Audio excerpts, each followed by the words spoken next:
돈에 대한 유혹, 명예에 대한 유혹, 권세에 대한 유혹, 하느님이 계실까 안 계실까에 대한 신앙에 대한 유혹, 이걸 빠지지 않으려면 우리는 항상 기쁘게 살아야 돼요. 근데 기쁜 사람은 어떤 사람이 기쁘냐면 긍정적인 사람이 기뻐요. 또 어떤 사람이 기쁘냐 하면은 정말 마음을 욕심이 없는 사람이 기뻐요. 욕심이 꽉 차 있는 사람, 자식 출세하기를 바라는 사람, 돈을 많이 벌기를 바라는 사람, 그냥 높은 자리에 올라가기를 원하는 사람, 이런 욕심이 있는 사람들은요 기쁘지 않아요. 마음을 완전히 비우고 오늘 하루를 즐겁게 사는 사람. 여러분들 영어로, 내가 좀 유식한 말을, 영어로 선물이 뭐냐면은 프레젠트예요. 근데 오늘이라는 뜻도 영어로 프레젠트예요. 오늘은 하느님이 주신 선물이에요. 오늘은. 과거, 지나간 과거 여러분들 묻지 마세요. 아무리 과거를 돌이키려고 해도 과거는 돌이킬 수가 없는 거예요. 과거에 연연하는 사람들 우울증에 걸려요. 그 다음에 미래에 대해서 미리 걱정하지 마세요. 여러분들이 아무리 걱정해봤자 여러분들이 걱정하는 게 95%는 일어나지 않을 거래요. 전혀 일어나지 않을 것에 쓸데없는 걱정을 하고 있는 거야. 제일 중요한 건 오늘을 즐겁게 사는 거야. 밥 3끼 먹고 눈 콧구멍 2개 있는 게 얼마나 여러분들 감사한 줄 아세요? 콧구멍이 얼마나 2개 있는 게 감사하냐면은, 눈 2개 있는 것도 감사하지만 콧구멍 2개 있는 게 얼마나 감사하냐면은, 이 콧구멍이요, 숨을요, 이 냄새를 맡는데요, 한쪽만 4시간을 맡는 거예요. 그리고 4시간이 딱 지나고 나면 한쪽이 교대를 해요. 반대쪽이 냄새를 맡는 거예요. 만약에 김치찌개 동시에 2 콧구멍으로 다 맡으면 기절해. 그러니까 여러분이 콧구멍 2개 있는 것만 해도 얼마나 감사한 건지 몰라요. 지금 여기 손가락 10개, 발가락 10개 가지고 콧구멍 2개, 눈 2개 갖고 오신 분들은요, 무조건 기쁘게 살아야 되는 의무가 있는 분들이에요. 하나님이 다 주신 거예요. 자, 그리고 난 다음에 우리가 유혹에 빠지지 말려면 끊임없이 기도해야 돼. 하느님께서 우리 이제까지 살아오면서 여러분들 은총 너무 많이 주셨어요. 은혜 너무 많이 주셨어요. 그렇기 때문에 우리는 어떻게 살아야 돼? 그 은혜를 계속 기억하면서 감사기도, 끊임없이 기도해야 돼. 근데 이 기도는 간구 기도를 하면 안 돼요. 감사 기도를 해야 돼요. 제가 꼭 성령 기도에 가면은요, 제일 당황스러운 게 그거예요. 내가 성령 기도에 가면은 할머니들이 신부님 골이 아파요, 무릎이 아파요, 허리가 아파요, 안수기도 해달라는 거예요. 근데 저는 신부 될 때 이 제단에 엎드려서 하느님한테 2가지를 청했어요. 하나는 강론 잘하게 해달라고.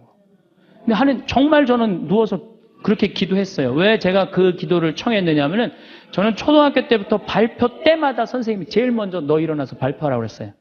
그리고 책 읽을 때도 항상 나보러 읽으라고 그랬어. 목소리가 좋으니까. 그러니까 내가 받은 달란트는 뭐야? 말하는 거. 그리고 신부가 말씀 전하는 사람 아니에요. 그래서 강론 잘하게 해달라고 내가 정말로 엎드려서 간구했어요. 근데 뭐 1년에 300회, 내일도 여기 전주 중앙성당에 가서 강의하고, 또 전주에 있는 중학교에 가서 그 학부형들하고 선생님들한테 강의해. 내일도 전부 단축 수업한대요. 그 선생님들도 강의 들으게 한다고 일반 학교에 가서 강의하는 거예요. 행복론에 대해서. 그러니까 1년에 한 300회 정도 초청 강연 다니니까 이거 소원 들어주셨어요. 난 너무너무 감사해요. 또 내가 글 잘 쓰게 해달라고. 이제까지 책 3권 썼는데 요즘 쓴 거 사는 맛, 사는 멋. 이거 정말로 많은 분들이 행복하다고 참 전화가 많이 와요. 독자들한테. 아니, 나 이 2가지 다 받았어요. 나는 더 이상 하느님한테 원하는 거 없어요. 하느님은요, 각자의 달란트가 다 달라요. 그리고 그냥 집 잘 짓는 신부님들, 또 우리 그냥 전 신부님, 내가 보기엔 사목 너무너무 잘하세요. 그러니까 그 감히 못하는 15년이 지나서 엄두도 못 냈던 저 땅을 사죠. 그러니까 아무나 사는 게 아니에요. 교우가 일치가 되기 때문에 그게 가능한 거죠. 그 다 달란트가 달라요. 근데 내가 받은 달란트는 강론 잘하고 글 잘 쓰는 거야. 나는 치유의 은사를 받지 않았어요. 근데 그냥 갈 때마다 그냥 내가 그냥 성령 기도에 갈 때마다 그냥 그것도 70, 80 그냥, 아니 70, 80 썼으면요 골 아파요 당연히요. 아, 무릎 아프고 허리 아파요 당연히. 아, 그걸 그냥 와갖고 하느님, 그냥 신부님이 그냥 허리 아프니까 그냥 안수 좀 해달라고 그러면 그 나요. 80년 동안 쓴 거를. 그럼 난 또 착하니까 해주긴 해줘요. 할머니 머리에 손을 얹고, 아니 뭐 치유의 은사는 없으니까 머리에 손을 얹고 뭐라고 기도하냐면은, 하느님 이 할머니 골이 아프답니다. 그래 내가 눌러줘요. 그런데 저는 치유의 은사가 없는 게 확실해요. 우리 오홍진 신부님은 정말로 이 안수의 능력이 있으신 것 같아. 이쪽 쓰러진다, 이쪽 100명 막 쓰러지고, 막 이쪽 쓰러진다. 2층, 젊었을 땐 2층 쓰러진다, 2층 막 쓰러지고 그랬대요, 정말로. 근데 나는 그렇게 20년 동안 안수 기도를 했는데 쓰러진 사람이 한 명도 없어요. 아니, 정말이에요, 정말. 쓰러진 사람 한 명도 없어요. 그리고 내가 안수 기도를 하면 누르면 내가 느껴요. 내 손에서 아무것도 안 나가는 게 느껴요, 누르고 있으면. 뭐가 나와야지 눌러줄 거 아니야. 뭐가 나와야지. 그래서 내가 3년 전부터 안수기도를 안 하는 거예요. 왜 안 하느냐면은 아무것도 안 나오는데 누르고 있는 나도 한심하고, 또 아무것도 안 나오는데 머리 디미는 교우들도 불쌍하고. 그러니까 서로 편안하자 이거예요. 내가 내일 모레 대전 대화동 성당에 강의를 가는데 신부님이 너무 고맙더라고. 아주 목소리가, 나 아직 얼굴을 못 뵀는데 신부님이 그러더라고. 저녁에 강의 끝나고 이제 여기는 내가 미사를 하고 강의를 시작했지만 거기는 강의가 끝나고 미사를 봉헌한대요. 그리고 안수기도가 있대요. 근데 신부님이 너무 고맙게 날 아시는 것 같아. 안수는 당신이 하겠다고. 고맙다고 그랬어요. 어쨌든 하여튼 제가 재작년에 2009년에 미국 북동부 성령대회가 있어요. 근데 여러분들 참 미국 교우들이 참 열심히 해요. 특히 성령대회는요, 한국의 성령대회하고 분위기가 틀려요.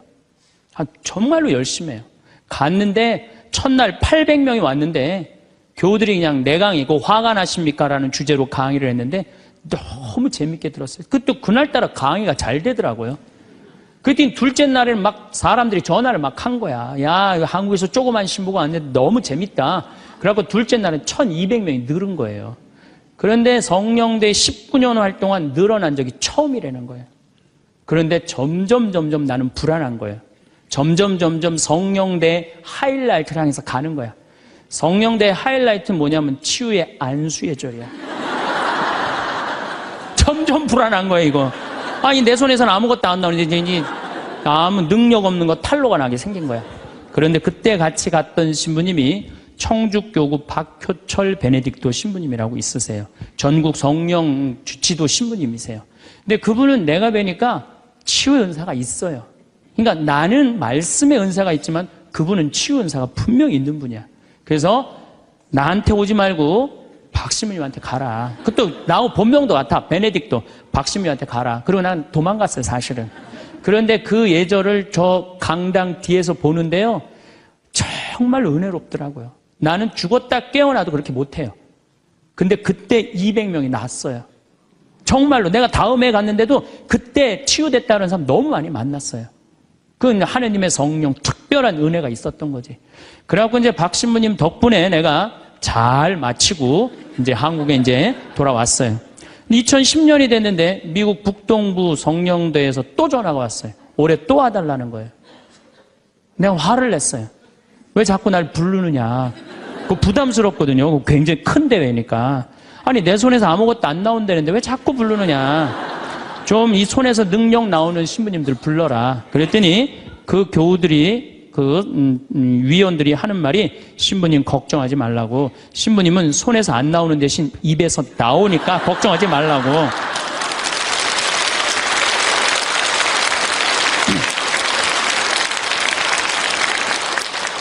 그러느냐? 그렇다면 내가 가겠다. 그리고 이제 작년에 내가 또 북동부 성령대를 갔어요. 갔는데 그때 같이 갔던 신부님은 누구냐면은 우리 수원교구의 한연음 다니엘 신부님이 같이 갔어요. 이분 또 만만치 않게 영적으로 깊은 분이잖아요. 근데 이제 신부님이 먼저 강의를 가는데 갑자기 내 앞에 무릎을 꿇는 거예요. 나한테 안수기도를 해달라는 거예요. 아니, 내가 새카만 후배고 정말 내가 존경하는 선배 신부님이에요. 근데 갑자기 무릎을 꿇더니 나한테 안수기도를 해달라는 거예요. 아니, 나 교우도 안 해주는 판국에.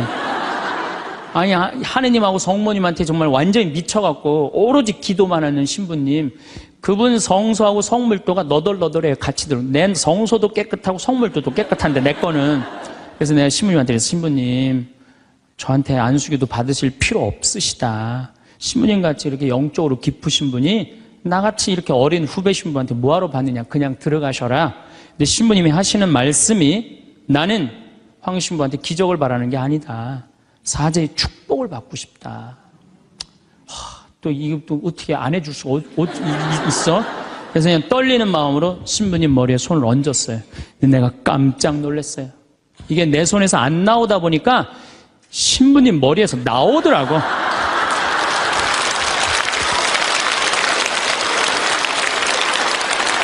아니, 정말로 성령의 기운이 느껴지는 거예요. 정말로. 이야, 이러는 수도 있구나. 이게 내가 안 나오면 머리에서 나오는 수도 있구나. 하지만은 우리가 하느님을요, 골 아프면 골 고쳐주고, 머리 아프면 머리 고쳐주고, 무릎 아프면 무릎 고쳐주고, 허리 아프면 허리 고쳐주는 분이 아니에요. 하느님은요, 찬양 받으실 분이에요. 하느님은 영광 받으실 분이에요. 하느님 우리 심부름꾼 아니에요. 그것도 돈이나 많이 주면서 시키면 내가 몰라. 달랑 1,000원 주면서 뭘 그렇게 많이 시켜. 그러니까 자꾸 간구 기도를 하다 보면 어떤 유혹에 빠지느냐 하면은 여기가 아닌가 봐. 천군 보살한테 가는 거예요. 그래서 천주교 교우들이요, 전보로 많이 다니는 거예요. 그래서 일단 찬양기도, 감사기도 하는 교우들은요, 하느님 의심하지 않아요. 그리고 얼마나 은혜로워요. 여러분들 이 공기 공짜로 마시고, 태양 공짜로 햇빛 쬐고, 이 땅 공짜로 밟고 다니고, 얼마나 감사해. 눈 2개, 콧구멍 2개, 손가락 10개, 발가락 10개 있으면 됐지. 주님께서 여러분과 함께 마음을 드높이 우리 주 하느님께 감사합시다. 말로는 맨날 마땅하고 옳은 일이래. 말로는 감사 기도를 해야 된다는 거예요. 미사 내용 전체가 뭐냐면 감사 기도예요. 감사 기도.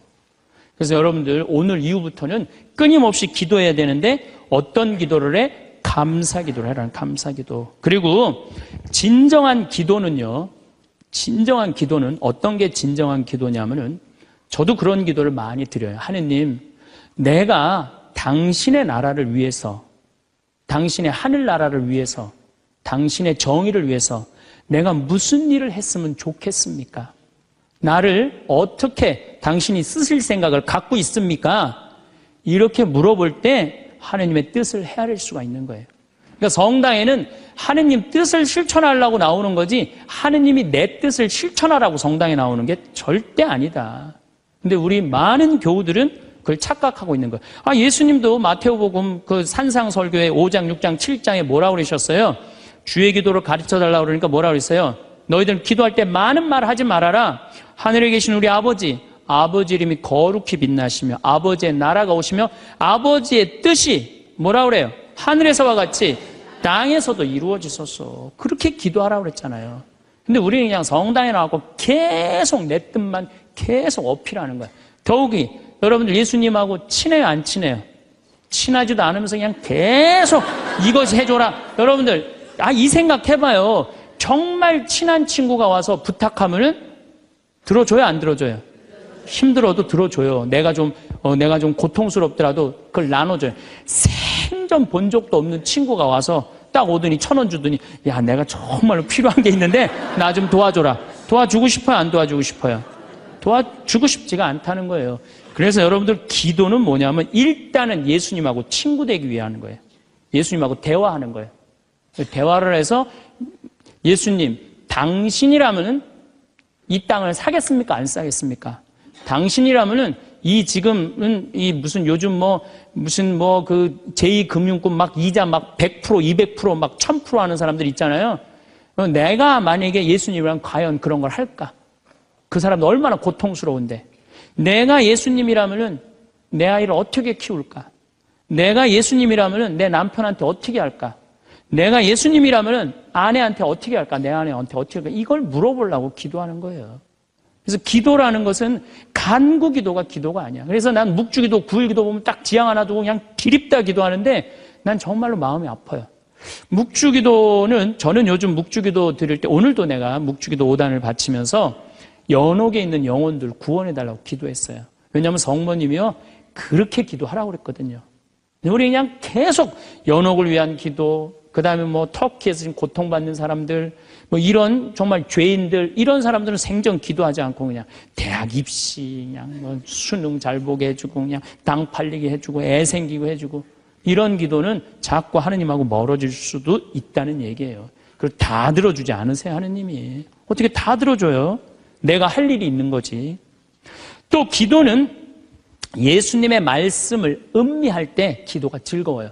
예수님 묵상할 게 너무 많지 않아요? 예수님에 대해서 나는 예수님 말씀 중에 내 눈 속에 있는 들보는 보지 못하면서 남의 눈에 있는 티끌을 빼주려고 그러느냐. 자기 눈에는 들보는 못 보고 남의 눈에 티끌.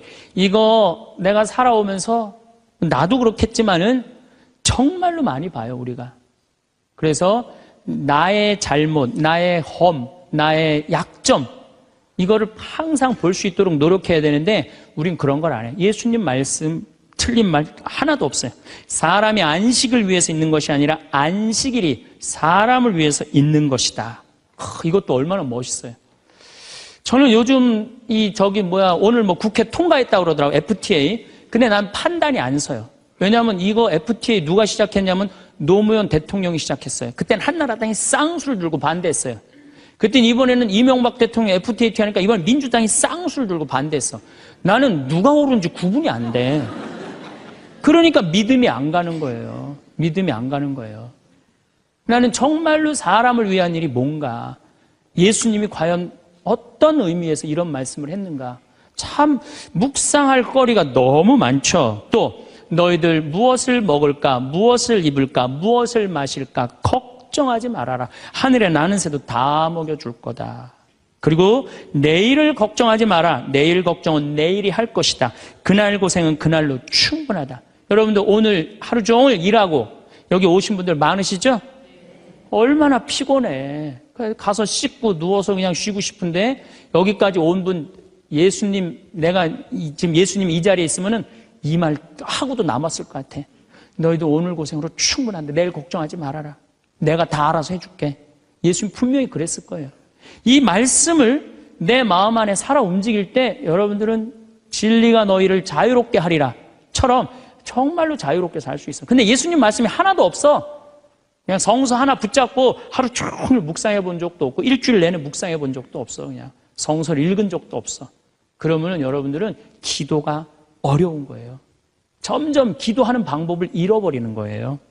고생하며 무거운 짐을 진 너희는 모두 나에게 오라. 내가 너희에게 안식을 주겠다. 얼마나 내 멍에는 가볍다. 얼마나 좋아요. 예수님 말씀을 가만히 묵상해 보면은요, 다 위로의 말이야. 내가 너를 너무 사랑하니까 걱정하지 마라. 내가 있는데 뭐가 그렇게 걱정이 많으냐. 전부 그런 내용이에요. 함께 하겠다. 내가 너희와 함께 하겠다. 나는 너를 이제 종이라 부르지 않고 뭐라고 그랬다? 벗이라고 부르겠다. 예수님 행하신 행적을 봐요. 가난한 사람, 팔 하나 없는 사람, 눈 먼 사람, 귀 먼 사람, 나병으로 고생하는 사람, 또 죄 속에 있는 죄녀, 창녀, 가늠한 여인, 이 세상에 오셔서 그런 버림받고 고통받는 이들 속에서 사시다 가셨잖아요. 그분 삶을 가만히 이렇게 드라마를 보듯이 쫙 보면은 이거 끊임없이 기도할 수 있어요. 해도 끝이 없어. 예수님의 삶을 묵상한다는 게. 그러면은 그 안에서 예수님과 하나 되면은요, 그 다음 단계, 더 높은 단계의 기도를 할 수 있어요. 근데 맨날 이거 달라, 저거 달라, 요거 해달라, 저거 해달라 그러면요, 그 사람은 깊이 신앙생활을 할 수가 없어요. 그럴 것 같아요? 안 그럴 것 같아요? 그렇죠? 그러니까 오늘 이후부터는 간구기도 하지 마세요. 이미 너희들 필요한 거 하느님 아버지가 이미 알고 있다. 그러시지 않으셨어요? 예수님이 그러셨거든요. 예수님 말씀은 되씹으면 되씹을수록 깊은 맛이 나요. 그래서 기도라는 건 뭐냐면 영적인 하느님을 느끼는 거예요. 영적인 하느님을 느끼는 거. 자, 우리가 기도가 구송 기도가 있다고 그러죠? 그 다음에 무슨 기도가 있어? 묵상 기도가 있죠? 그 다음에 무슨 기도가 있냐면 관상 기도가 있어. 관상 기도. 그 다음에 이제 어려운 단계로 넘어가면 일치의 기도가 있어요. 그게 무슨 기도냐면은 성당에 앉아서 하느님을 느끼는 거예요. 온 우주에 시편 19편 그 말도 소리도 비록 이야기 없어도 온 세상으로 퍼져나간다는 하느님을 느끼는 거야. 그러면은 성당에 1시간 앉아 있어도 1분 지나가는 것처럼 후딱 지나가요. 어떨 때는 3시간도 후딱 지나가요. 하느님을 느끼는 거냐. 이 말씀이 이제 넘어서서는 온 우주에 꽉 차 있는 하느님을 느끼는, 살아있는, 현존하시는 하느님을 느끼는 거야. 그런 하느님을 느끼다 보면은 이제 성인들이 이제 그 다음에는 어느 단계로 가요? 탈원 상태 가는 거. 온전히 하느님을 느끼는, 희열을 느끼는 거죠. 세상 아무것도 필요 없어. 돈도, 명예도, 권세도 아무것도 필요 없어. 근데 하느님만 내 안에 살아있다면은 모든 게 행복한 거야. 그래서 끊임없이 기도하면은 악마의 유혹에 넘어가지 않는다는 거예요. 그래서 여러분들은 이제 제가 제일 걱정인 게 50살 되신 분들 60년 남았어요. 아니 어제 발표 나왔잖아요. 2040년에 평균 연령이 몇 세라고? 90살이에요. 그럼 여러분들 지금 50살 되신 분들 2040년이면 몇 살이냐 하면은 80살이에요. 80살이면 그때 가면은 또 늘어날 것 같아요? 안 늘어날 것 같아요? 또 늘어나요. 그래서 110살이에요. 그러면은 남은 60년 동안 내가 영적인 인간으로 살 거냐, 육적인 인간으로 살 거냐, 늙어서 어떻게 할 거야? 힘도 없는데 기도라도 열심히 해야지. 그래서 제일 좋은 기도는 뭐냐면은 제가 여러분들한테 청하는 건 뭐냐면은 기도 공동체 단위라는 거예요. 제가 프랑스 떼제 공동체에 가서 일주일 동안 기도를 했는데요. 3,000명씩 와요. 일주일에. 월요일부터 주일날 전심 때까지 모여서 아침 기도, 낮 기도, 저녁 기도, 그 다음에 미사.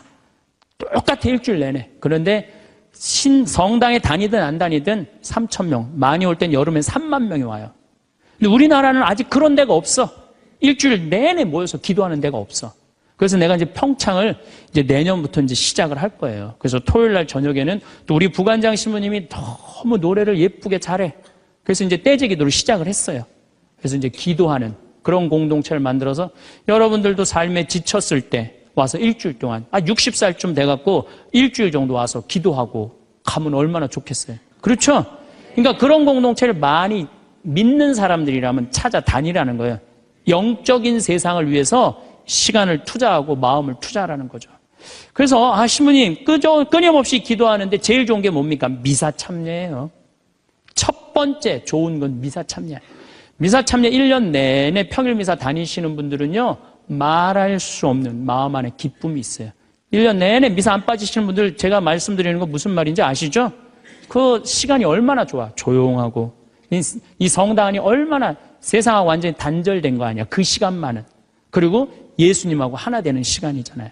그래서 아무리 힘들어도 직장 끝나고 난 다음에 가방 들고 와서 미사 참여하고 가는 사람들, 이 사람들은 제일 행복한 사람들이에요.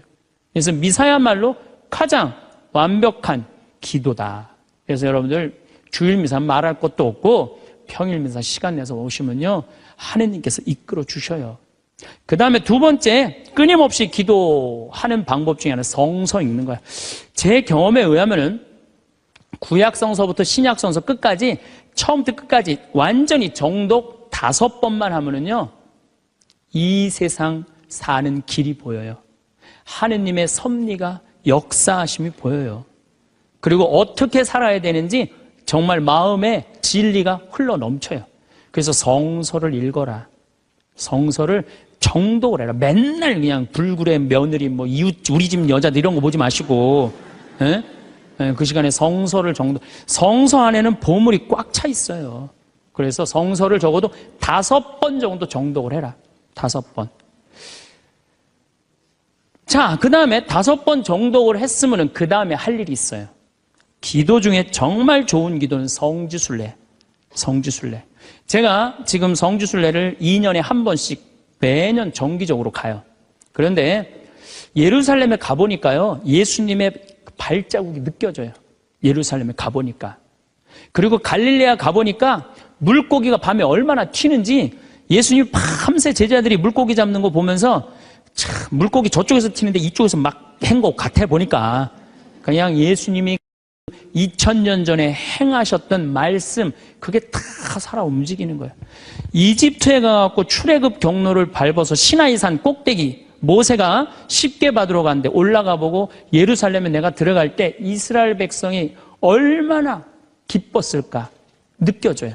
사도 바오로가 뭐 예수님 이제 뭐 다마스커스에서 회개하고 난 다음에 이 그리스 터키 이거 전부 교회 세우러 7개 뭐 필라델피아 교회 뭐 이런 교회들 전부 다 세우러 가는데 지난 2월 달에 갔다 왔거든요.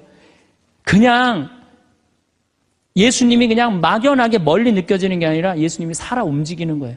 그래서 여러분들 성지순례 참 중요한 거. 물론 우리나라 안에도 좋은 성지들이 너무 많아요. 우리 성인들이 얼마나 예수님을 사랑했는지. 그러니까 시간 되면은 돈 모아서 제일 남는 거, 가장 적은 돈으로 가장 최고의 효과를 낼 수 있는 건 성지순례.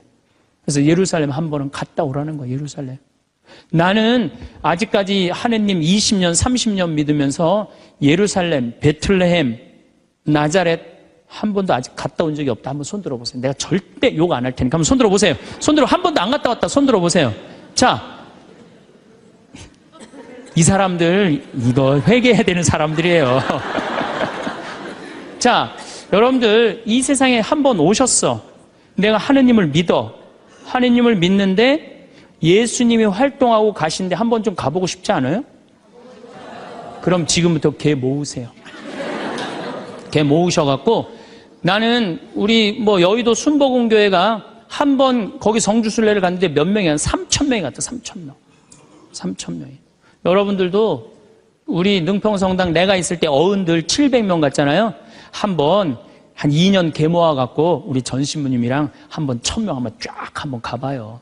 그럼 아마 일생 일대 너무 은혜를 많이 받을 거예요. 그 은혜는 마치 이스라엘 백성이 에집트를 뭐 200만 명이 뭐 200명 그건 뻥이겠지만은 어쨌든 하여튼 가듯이 그런 뜨거움을 아마 느끼실 거예요. 저는 그래서 우리가 끊임없이 기도하는데 정말 좋은 거는 성지순례다. 돈 모아서 성지순례 가라. 다시 한번 말씀드리지만 재물은 쓴 것만 재물이에요. 쓴 것만 내 재물이에요. 제가 지난번에 산호세 강의를 갔는데 나를 비행장에 데려다 준 자매가 하나 있어요. 친구가 5억을 껴먹고 갔대요. 재산이 싹 날아갔대요. 근데 유일하게 자기가 아깝지 않았던 거, 성지순례 간 것만 아깝지 않더래요.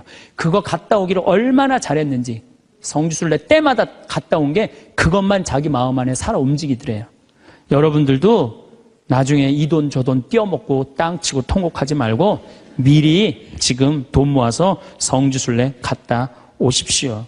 그리고 묵주기도 우리가 가장 쉽게 할 수 있는 기도예요. 누워서도 할 수 있고 뭐 반신욕하면서도 할 수 있고 걸어가면서도 할 수 있고 묵주기도도 성모님 말씀대로 죄인들의 회개를 위해서 연옥 영혼들의 고통 덜어주기 위해서 그 기도가 저는 묵주기도 중에 가장 아름다운 기도라고 생각을 해요.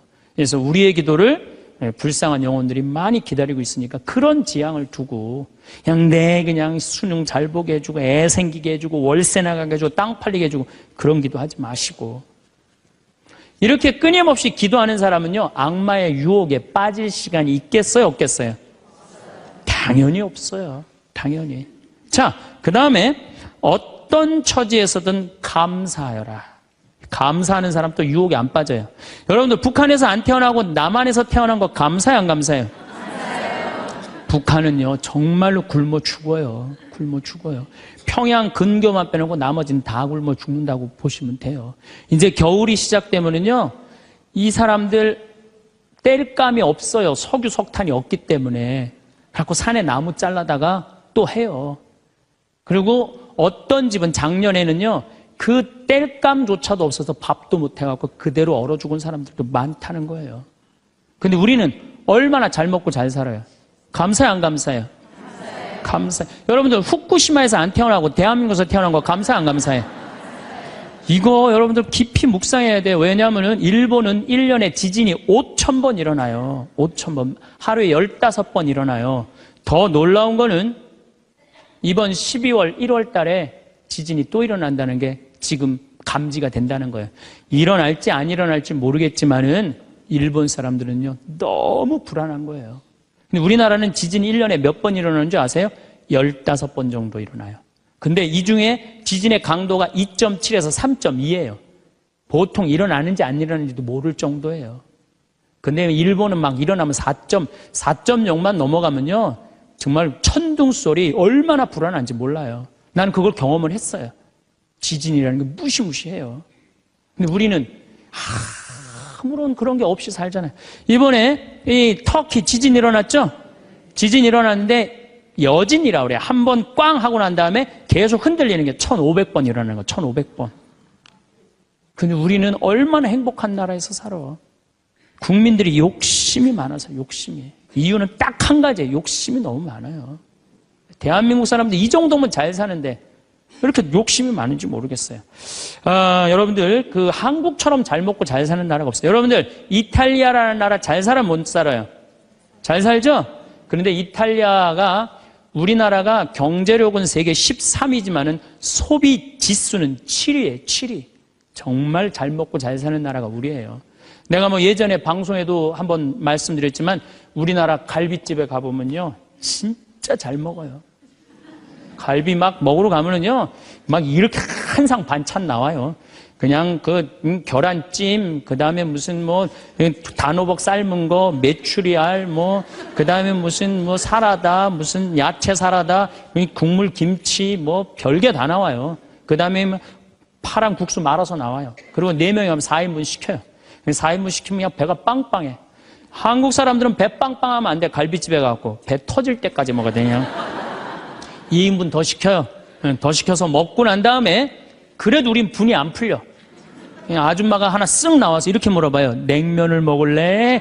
된장찌개를 먹을래? 그냥 그거 먹고 커피 공짜로 먹는 나라가 어디 있어요? 잘 먹어요. 횟집도 마찬가지예요. 횟집도 일본에 갖고 내가 회 정식 시켰는데 회가 딱 2점 나왔어요. 이게 맛백인가 보다 그러고 홀딱 먹었어요. 아무리 기다려도 회가 안 나와요. 왜 안 나오냐니까 그게 다라는 거예요.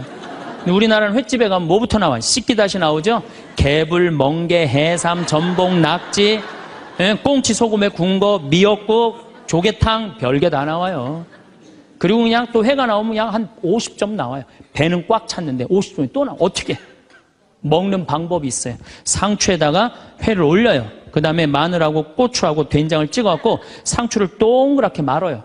그 다음에 목구멍으로 밀어 넣는 거예요. 보면 계속 목구멍까지 찼어. 그래도 분이 안 풀려. 어떻게 하느냐면은 매운탕 또 시켜 밥 한 그릇 또 해갖고 욕심이 너무 많아서 그래요. 이 정도면 잘 살지 않아요? 이 정도면 잘 살지 않아요? 여러분들 우리 여기 할머니들 1959년에 우리나라가 UN 120개 국가 중에 GNP가 몇 위였느냐면 119위였어요. 1959년에. 꼴등이야, 꼴등. 그때는 정말로 똥구멍이 찢어지게 가난하게 살았어요. 똥구멍이. 다시 한번 똥구멍 찢어지는 거 얘기해 드릴게요. 9월에 추수하면 2월에 먹을 게 떨어져요. 보리는 5월에 피는데. 그러면 그냥 무슨 칡해서 먹고 쑥해서 먹고 그것도 안 되면 4월 달에 소나무 속껍질 벗겨요. 햇빛에 말려갖고 갈아갖고 쌀은 요만큼 소나무 껍질은 이만큼. 그러니까 밥을 져서 먹으면 등짝에 붙었던 배가 쑥 나와요. 얼마나 좋아. 근데 문제는 이 섬유질은 소화가 안 돼요. 수분만 빠지고 다시 딱딱하게 대장에 가서 돌덩어리가 되는 거야. 똥을 넣으면 부드러운 똥이 나오는 게 아니야. 이 돌덩어리가 나오는 거야. 그러니까 이 돌덩어리를 빼내니 집집마다 뒷간에서 똥구멍 찢어지는 소리가 아니야. 이 집 저 집에서 막 나는 거예요. 그게 1959년에 있었던 일이에요. 1959년. 그런데 불과 60년 만에 이렇게 잘 살 수가 없어요. 이렇게 잘 살 수가 없어요. 여러분들 저는 요즘 그리스 보면서요. 정말로 내가 대한민국 사람이라는 게 얼마나 자랑스러운지 몰라요. 그리스라는 나라는 지금 BC 526조에 BC 526조.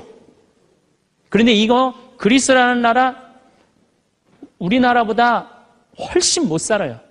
우리나라보다 30이야. 경제 규모가 3분의 1밖에 안 되는 나라예요. 그리스라는 나라가. 그런데 이 나라가 전부 빚 갖고 사는 거, 빚 갖고. 애 셋 낳으면 일 안 해도 돼. 애 셋 낳으면 다 우유값까지 다 나와요. 양육비 다 나와. 대학 들어가갖고 뭐 3년, 4년, 뭐 1학년 다니다가 2학년 다니기 싫어하고 10년 후에 들어가면 그때도 공짜야. 끝날 때까지 공짜예요. 뭐 갖고? 빚 갖고. 그래갖고 좀 이제 이 빚이 이렇게 나라 빚이 많으니 허리띠 좀 졸라 매자 그랬더니 내 연금은 못 깎는다. 맨날 데모하는 거예요. 그 다음에 막 정부 기관에 그냥 저기 막 전기 끊고. 그게 저러고 있는 거예요, 지금 아직도. 근데 우리나라는 1997년에 IMF 터졌을 때 어땠어요? 국민들이. 전부 뭐 했어요? 금 모았잖아요, 금. 내가 그래서 여러분들 마지막으로 금 모으기 운동이 우리가 얼마나 대단한 건지 지금부터 잠깐 읽어 드릴 테니까 한번 이게 누가 쓴 거냐면 이름도 무지 어려워요. 슝홍빙이라는 중국 사람이 쓴 거예요. 이게 베스트셀러예요. 냉전 시기 미국의 맹방이던 또 하나의 나라 한국은 금융위기가 닥치자 미국의 구원에 손을 내밀었다. 한국 사람들은 미국이 그토록 단호하게 거절하리라고는 꿈에도 생각하지 못했다. 우리가 도와달라고 그랬는데요. 싹 거절했어요. 월가를 대표하는 재무부는 끝까지 반대했다. 심지어 올브라이트가 경제학을 모른다고 비난하기까지 했다. 결국 클린턴 대통령은 재무부에 손을 들어주었다.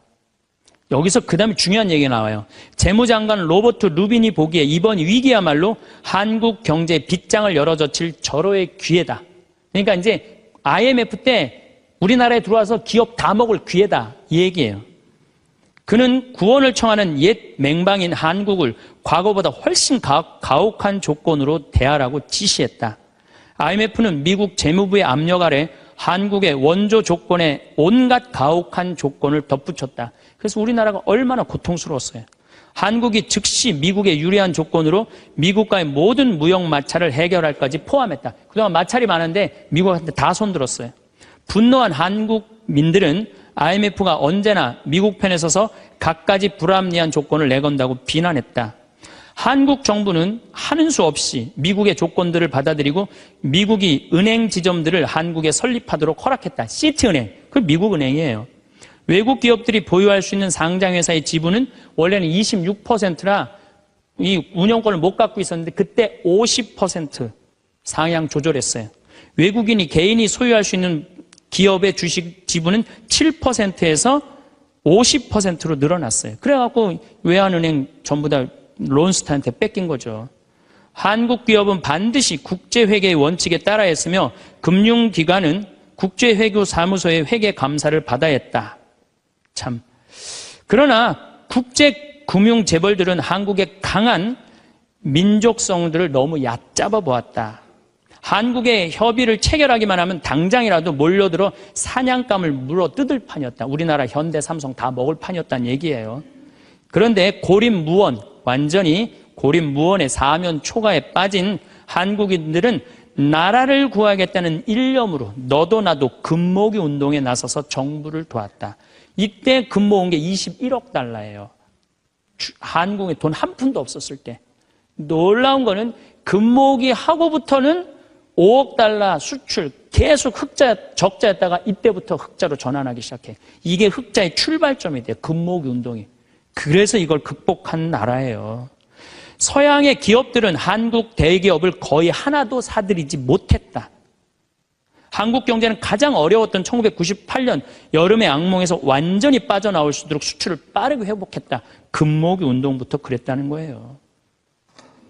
국제금융재벌들과 미국 재무부는 공연히 헛물만 켜다가 만셈이 되었다. 뿐만 아니라 한국으로 하여금 정부가 경제를 주도할 절대적인 필요성을 확실히 깨닫게 해줬다. 마이크로소프트가 한국 최대의 소프트웨어 기업을 삼키려는 시도도 물 건너 갔어요. 그러니까 미국 애들이 그때 한국 다 살라고 그랬어요. 근데 그것도 못 샀고 8개의 한국 지방 소프트웨어 기업들에게 그 몫이 돌아갔다. 다 우리나라 기업들이 다 샀다는 얘기예요. 포드가 기아 자동차를 구입하려던 계획도 빗나가 버렸다. 그때 기아가 망했거든요. 근데 빗나갔어. 우리가 금 모아서. 현지 기업이 포드의 꿈을 현대가 구했죠. 꿈을 보기 좋게 꺾어준 것이다. 이렇게 우리나라가 그 IMF를 벗어난 민족이야. 그런데 이렇게 대단한데 아니 정치를 보면은 사회를 보면 한국이 현찮다고 그래. 내가 보기에는 한국이 대단한데 얼마나 대단해. 그리스하고 우리나라하고 정반대 아니에요.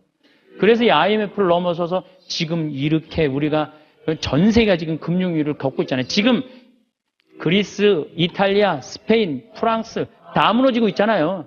근데 우리나라는 아직도 경쟁력이 있다는 거예요. 이렇게 대단한 사람들이 모여 살아갖고 우리나라 이름이 대한민국이에요.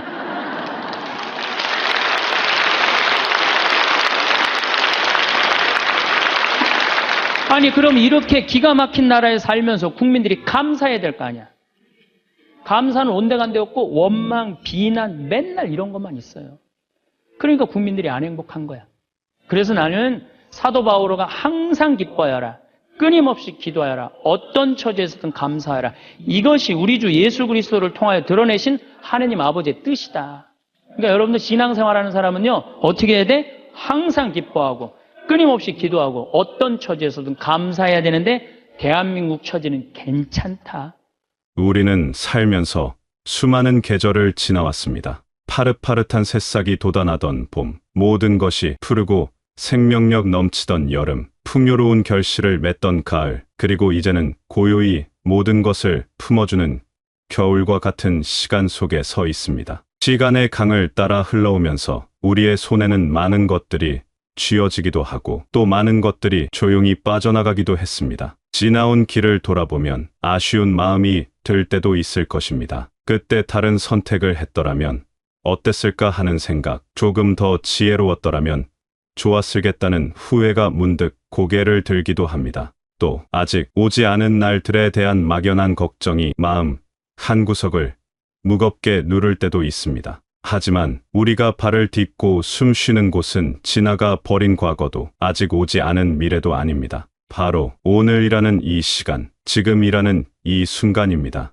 오늘이라는 말 속에는 참 특별한 의미가 담겨 있습니다. 영어에서는 오늘을 present라고 합니다. 이 단어에는 또 다른 뜻이 있습니다. 바로 선물이라는 뜻입니다. 그렇습니다. 오늘은 우리에게 주어진 가장 귀한 선물입니다. 어제의 아쉬움도 내일의 불안도 담겨 있지 않은 순수한 가능성으로 가득한 선물입니다. 이 선물을 온전히 누리는 것이야말로 삶을 가장 풍요롭게 만드는 지혜가 아닐까 싶습니다. 우리의 마음은 종종 비어 있기보다 무언가로 가득 차 있습니다. 때로는 지나친 욕심이 마음을 채우고 때로는 풀지 못한 미움이 마음의 방 한 칸을 차지하기도 합니다. 물이 가득 찬 컵에는 더 이상 맑은 물을 따를 수 없듯이 무거운 욕심과 미움으로 가득 찬 마음에는 기쁨이 들어설 자리가 없습니다. 마음의 짐을 하나씩 내려놓을 때 우리는 비로소 자유로움을 느낄 수 있습니다.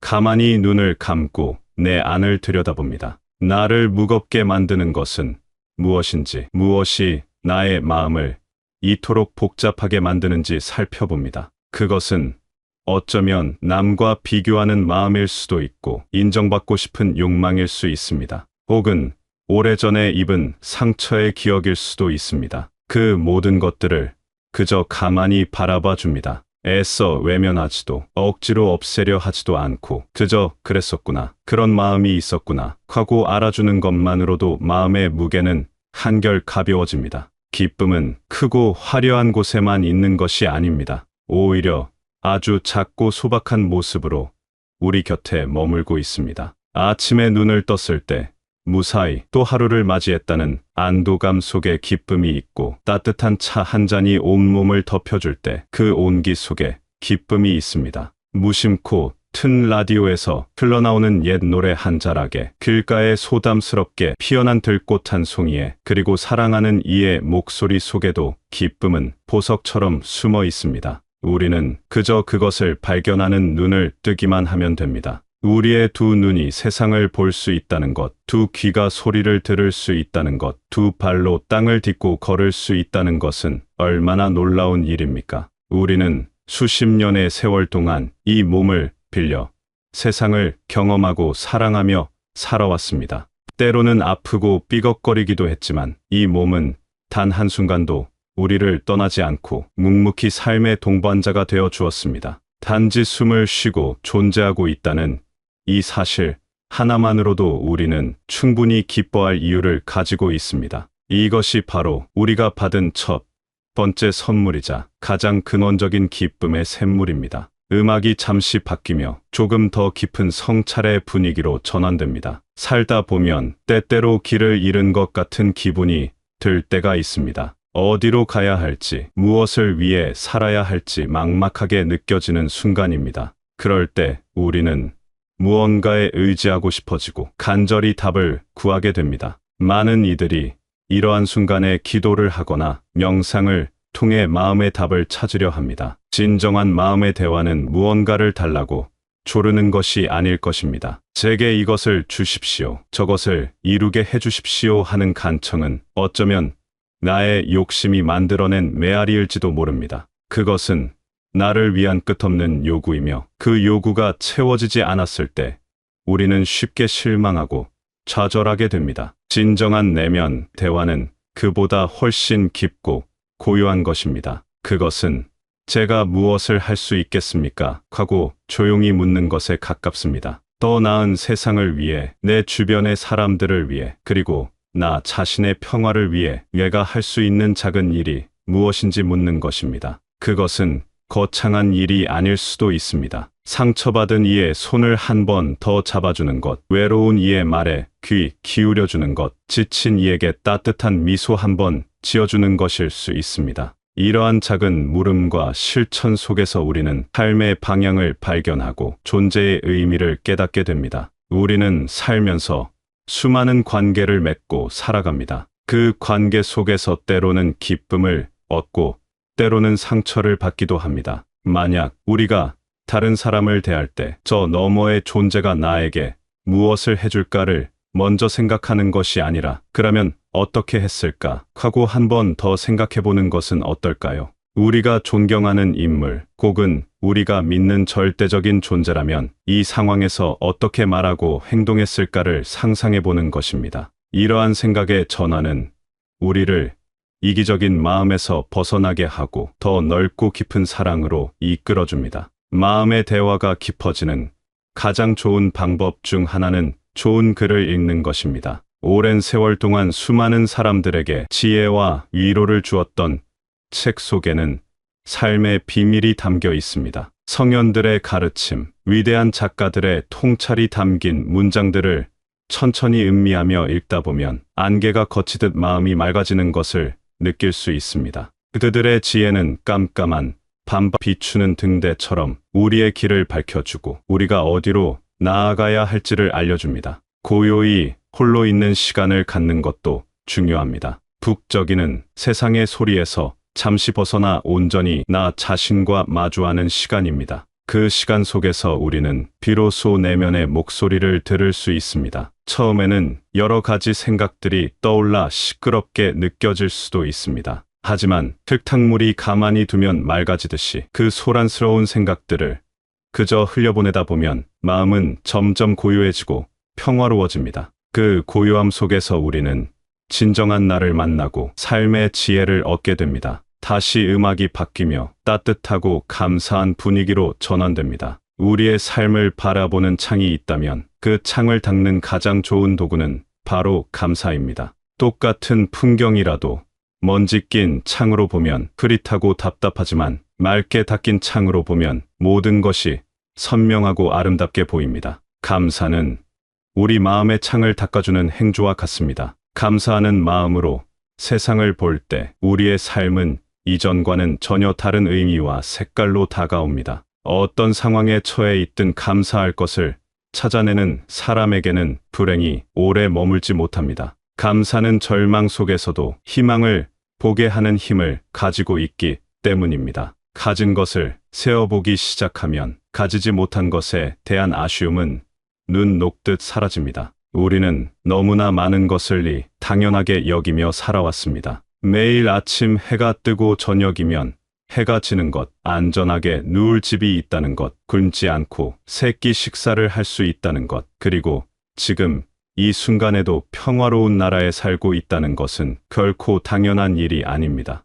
우리가 딛고 서 있는 이 땅은 수많은 이들의 땀과 눈물, 그리고 희생 위에서 이룩된 것입니다. 전쟁의 폐허 위에서 세계가 놀랄 만한 발전을 이루고 어려운 시기마다 온 국민이 한마음으로 위기를 극복해온 역사를 가지고 있습니다. 우리가 지금 누리는 이 모든 것들은 거저 주어진 것이 아니라 앞서 살아간 세대들의 숭고한 노력 덕분입니다. 그 사실을 기억할 때 우리는 이 땅의 국민이라는 사실에 자부심을 느끼고 깊은 감사의 마음을 갖게 됩니다. 감사는 표현할 때 더욱 커집니다. 가까운 사람들에게 고맙습니다라고 말하는 것을 잊지 말아야 합니다. 평생을 곁에서 함께해준 배우자에게, 늘 든든한 버팀목이 되어준 친구에게, 그리고 이제는 어엿한 어른이 되어 제 몫을 하고 있는 자녀들에게 감사의 마음을 전해야 합니다. 말로 표현하기 쑥스럽다면 작은 쪽지에 마음을 담아 전하는 것도 좋습니다. 나의 감사 표현 하나가 상대방에게는 큰 기쁨과 위로가 될 수 있습니다. 삶의 마지막 순간에 이르렀을 때 우리가 가져갈 수 있는 것은